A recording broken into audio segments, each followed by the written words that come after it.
2x over x plus 5 minus x squared minus x minus 10 over x squared plus 8x plus 15 equals 3 over x plus 3.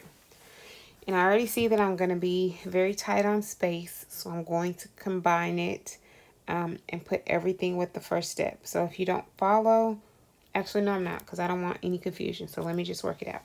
So the first thing I'm going to do is I see that this denominator can be factored. It's going to be factored to x plus 5 times x plus 3, because I need to know what multiplies to give me 15 and adds to give me 8, and of course it's going to be 5 and 3. So then when I look at x plus 5 times x plus 3, so when I look here, here, and here, then I know that my LCM, which I'm going to write here at the top, is x plus 5 times x plus 3. And I just wrote it at the top because I'm trying to have all the space that I can have, because I know that it's going to be kind of lengthy.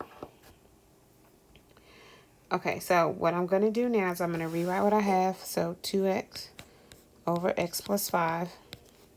And it needs to be multiplied by x plus 5 times x plus 3.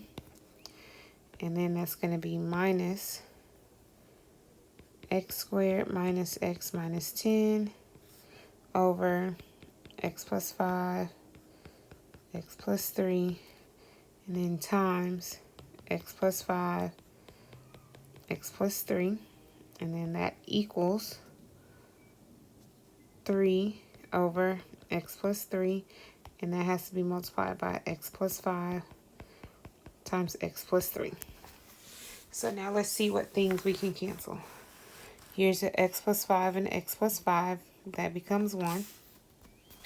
So then I'm left with 2x times x plus 3. These will all cancel and become 1. So I have minus, and I'm going to put in parentheses, x squared minus x minus 10. And then that equals x plus 3 and x plus 3 are canceled. So 3 times x plus 5. So now I'm going to distribute. So I have 2x squared plus 6x, because I multiplied those. This is a minus sign, so I have to do minus x squared plus x plus 10, because I have to distribute that minus. And that is equal to 3x plus 15. And I see that I need to simplify the left. So I have 2x squared minus x squared gives me x squared. I have positive 6x, positive x, so that's going to be plus 7x plus 10, and that's still equal to 3x plus 15. So I'm going to write that up here. X squared plus 7x plus 10 equals 3x plus 15. Then I'm going to subtract 3x and 15 from both sides. So I have x squared plus 4x minus 5 is equal to 0.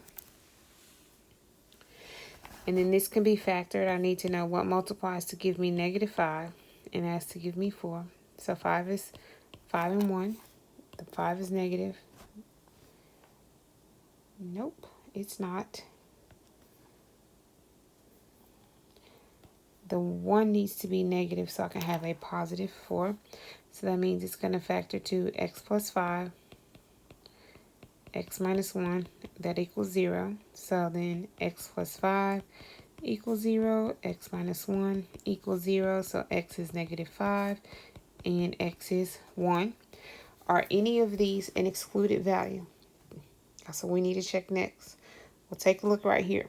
X plus 5 is in this denominator here. So if x plus 5 is in this denominator, that means that I'm going to put it over here in the corner.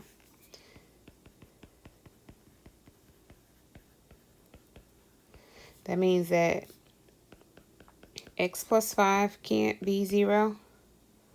And that means that x plus 5 times x plus 3 can't be 0, and that x plus 3 can't be 0. All right, so that means x can't be -5 and x can't be -3. But what happens right here? X is -5. So x equals -5 is what we call an extraneous solution. Why is it an extraneous solution? It is extra, but it does not allow our equation to be true because it will give us a 0 in the denominator, and so thus it will be undefined. And so, of course, the last step would be to check the 1. And quite honestly, I don't have enough room to check the 1, but you would just plug the 1 in. And when you plug the 1 in, you do actually end up getting the correct answer because you end up with your first fraction, and I'm going to do it down here. You end up with your first fraction being 2 over 6, and then that's going to be minus, so 1 minus 1 is 0, so then it's a -10 over 1 plus 8 is 9 plus 15 is 24, and that is equal to 3 over 4. And so we're going to say our common denominator is 24, so that's going to be 8 over 24 plus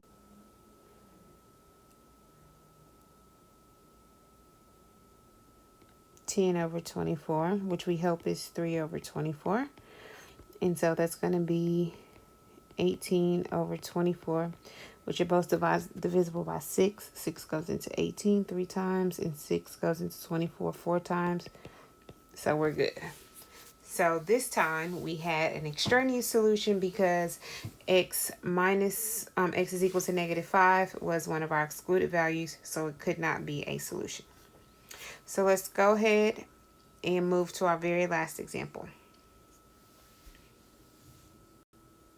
So here we have 2f over f squared minus 4 plus 1 over f minus 2 is equal to 2 over f plus 2. I hope you've tried this one on your own. This is our last example, so let's go ahead and work through it. First, I need to find the least common multiple. I know here that this is going to be f plus 2, f minus 2. Then I have a f minus 2 here and an f plus 2 here. So my least common multiple is going to be f plus 2 times f minus 2. And I'm going to take that and multiply it by everything. So I have first 2f over f squared minus 4. And actually, I'm going to change that and write that as f plus 2, f minus 2. And then I'm going to multiply it by f plus 2, f minus 2. And then I have plus 1 over f minus 2, which I'm going to multiply by f plus 2, f minus 2. And then that is equal to 2 over f plus 2 that I'm going to multiply by f, getting a little ahead of myself with my writing. Going to multiply by f plus 2, f minus 2. The f's in the parentheses are tricking me up. All right, so then f plus 2, f minus 2 here will all become 1. So I have 2f plus the f minus 2's will cancel. So then I just have f plus 2 because I'm just multiplying that by 1.